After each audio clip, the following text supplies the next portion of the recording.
SFI Thrissur ജില്ലാ secretary Jishnu Sathyan നമുക്കൊപ്പം ചേരുകയാണ്. ജിഷ്ണു, 2 SFI പ്രവർത്തകർക്ക്, അതിൽ ആഷിഖിന്റെ പരിക്ക് ഗുരുതരമാണെന്നാണ് മനസ്സിലാക്കാൻ കഴിയുന്നത്. എന്തായിരുന്നു ഈ KSUക്കാർ ഈ അതിക്രമം നടത്തുന്നതിന് പിന്നിൽ കലാശിച്ച സംഭവം?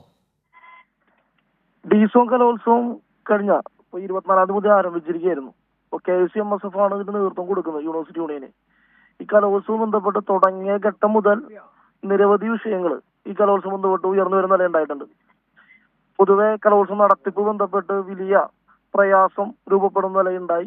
പൊതുവിദ്യാർത്ഥികൾ ഉൾപ്പെടെ വിവിധ ക്യാമ്പസിലുള്ള വിദ്യാർത്ഥികൾ ഇത് ബന്ധപ്പെട്ട് ആക്ഷേപവും മറ്റ് പ്രതികരണങ്ങളും നടത്തുന്ന നിലയുണ്ടായി. ഇപ്പൊ അവസാനം ഇന്നലെ സ്കിറ്റ് നടക്കുന്ന ഘട്ടത്തിലാണ് ജഡ്ജ്മെന്റ് ബന്ധപ്പെട്ട് വലിയ പ്രയാസം നേരിടുകയും അപ്പൊ അത് ബന്ധപ്പെട്ട് തീർത്തും ജനാധിപത്യ രീതിയിൽ പ്രതിഷേധിച്ച വിദ്യാർത്ഥികളെ ഈ പറഞ്ഞ MSF-ന്റെയും KSU-ന്റെയും പ്രവർത്തകർ അതിക്രൂരമായി മർദ്ദിക്കുന്ന നില ഉണ്ടാവുന്നു. എന്ന് പറഞ്ഞു കഴിഞ്ഞാൽ ആ ഓഡിറ്റോറിയത്തിന്റെ അവിടെ ഉണ്ടായിരുന്ന ഇരുമ്പ് വടി ഉപയോഗിച്ച് അതിക്രൂരമായി, ഒരു മാനുഷിക പരിഗണനയില്ലാതെ വലിയ ക്രൂരമായി കുട്ടികളെ മർദ്ദിക്കുന്നവരുണ്ട്. അപ്പൊ ആശിഷ് ഉൾപ്പെടെ ഇവിടെ ഒബ്സർവേഷനിൽ കിടക്കുന്ന മെഡിക്കൽ കോളേജിനകത്ത് 24 മണിക്കൂറാണ് ഒബ്സർവേഷൻ പറഞ്ഞത്. ഇന്റേണൽ ബ്ലീഡിംഗ് ഉണ്ട്. അപ്പോൾ ഒബ്സർവേഷൻ നിൽക്കുന്ന നിലയാണ്. മറ്റേ അഗ്നിവേഷ് 8 സ്റ്റിച്ച് തലയിൽ ഉണ്ടാവുന്ന നിലയുണ്ടായിട്ടുണ്ട്. ഇപ്പോൾ മെഡിക്കൽ കോളേജ് അഡ്മിറ്റ് ആണ്. അതുപോലെ തന്നെ വനിതാ സഖാക്കൾ, വനിതകൾ ഉൾപ്പെടെ ഇതിന്റെ ഭാഗമായിട്ട് മർദ്ദനം ഏൽക്കുന്ന നിലയുണ്ടായിട്ടുണ്ട്.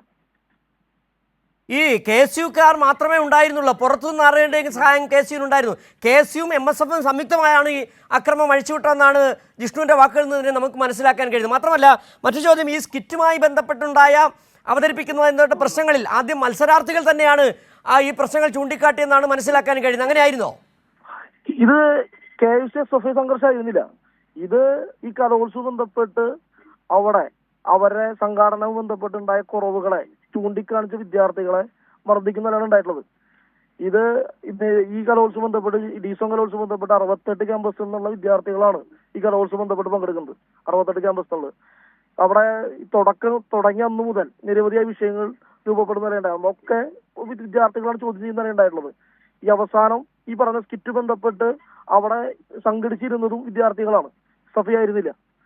പക്ഷെ എന്താണ്, അവിടെ ഈ പറഞ്ഞ പോലെ മൃഗീയമായി ഈ പറഞ്ഞ വിദ്യാർത്ഥികളെ ആക്രമിക്കുന്ന നിലയാണ് KSU നടത്തുന്ന നിലയുണ്ടായിട്ടുള്ളത്.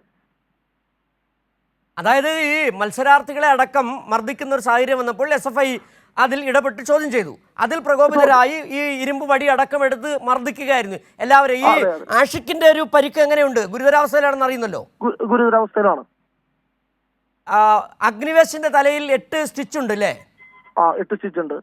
അതിന് പുറമെ നിരവധിയായ വിദ്യാർത്ഥികൾക്ക് പരിക്കുണ്ട്. ഇതിപ്പോ അഡ്മിറ്റ് ചെയ്ത് ഹോസ്പിറ്റലൈസ്ഡ് ആയിട്ടുള്ള ആളുകളുടെയാണ്, അല്ലാതെ നിരവധിയായ വിദ്യാർത്ഥികൾക്ക് പരിക്ക് പറ്റിയിട്ടുണ്ട്. ശരി, വളരെ നന്ദി ഈ ജിഷ്ണു സത്യൻ ഈ സാഹചര്യത്തിൽ പ്രതികരിച്ചതിന്. ഏതായാലും വലിയ തരത്തിലുള്ള ആക്രമണമാണ് KSU പ്രവർത്തകർ കാലിക്കറ്റ് യൂണിവേഴ്സിറ്റി ഡിസോൺ കലോത്സവത്തിനിടെ അഴിച്ചുവിട്ടത്. 2 വിദ്യാർത്ഥികൾ, ആഷിഖ് ഒപ്പം തന്നെ അഗ്നിവേശ്, 2 പേരും ഗുരുതര പരിക്കുകളോടെ ആശുപത്രി ചികിത്സയിലാണെന്നുള്ള വിവരങ്ങളാണ് ഞങ്ങളുടെ പ്രതിനിധി തിയോഫിൻ പങ്കുവെക്കുകയും ചെയ്തത്.